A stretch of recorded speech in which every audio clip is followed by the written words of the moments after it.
दोस्तों, चैनल पे वापस स्वागत है। आज हम इतिहास की सबसे बड़ी दुर्घटनाओं में से एक के बारे में जानेंगे, चेरनोबिल न्यूक्लियर डिजास्टर। ये कहानी है इंसानी गलती, टेक्नोलॉजी फेलियर और एक वार्निंग की जो आज भी याद दिलाती है 1983 की उस भयानक रात में असल में क्या हुआ था और ये इतना ज्यादा क्यों बिगड़ गया। बने रहिए क्योंकि हम सब समझेंगे। अगर आप नए हैं तो सब्सक्राइब बटन दबा दीजिए और शुरू करते हैं।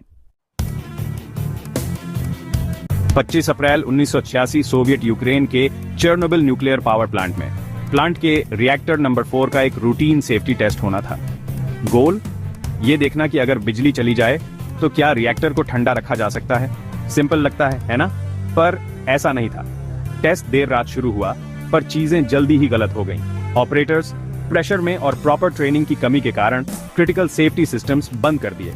फिर 26 अप्रैल को 8:30 AM पर पावर सर्ज आया, रिएक्टर ओवरहीट हो गया और बूम, एक एक्सप्लोजन ने पूरी फैसिलिटी को हिला दिया। एक दूसरा ब्लास्ट हुआ जिससे रिएक्टर का 2000 टन का ढक्कन उड़ गया और रेडियो एक्टिव मटेरियल आसमान में फैल गया। फायर फाइटर्स दौड़े, उन्हें इनविजिबल डेंजर का पता नहीं था। कुछ ही घंटों में एक जहरीला बादल पूरे यूरोप में फैल रहा था। ये सिर्फ लोकल डिजास्टर नहीं था, ये एक ग्लोबल वेकअप कॉल था। अब ये इतना ज्यादा क्यों बिगड़ गया? दो बड़े रीजंस, ह्यूमन एरर और फ्लॉड डिजाइन। पहला, ऑपरेटर्स ने गलतियां की। उन्होंने सेफ्टी प्रोटोकॉल्स को इग्नोर किया और रिएक्टर को अनस्टेबल स्टेट में डाल दिया। पर पूरी गलती उनकी नहीं थी, ट्रेनिंग खराब थी और हायर अप से कम्युनिकेशन भी गड़बड़ थी। दूसरा, आरबीएम के रिएक्टर खुद ही डिजास्टर वेटिंग टू हैपन था।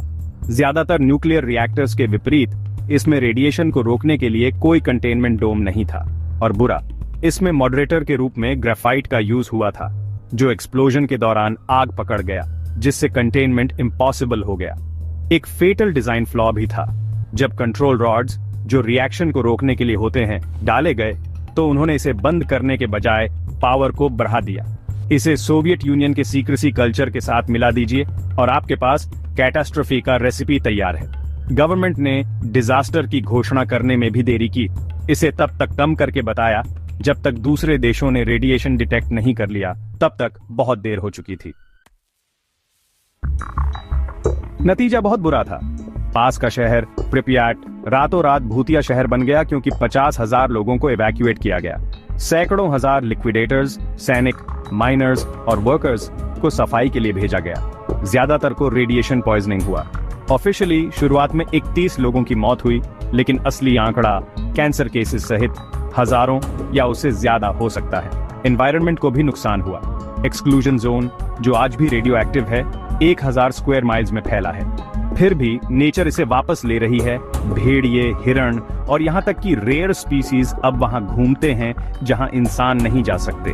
चेरनोबिल एक रिमाइंडर है कि जब हम उन ताकतों के साथ खिलवाड़ करते हैं जिन्हें हम पूरी तरह से कंट्रोल नहीं करते, तो क्या दांव पे लग सकता है।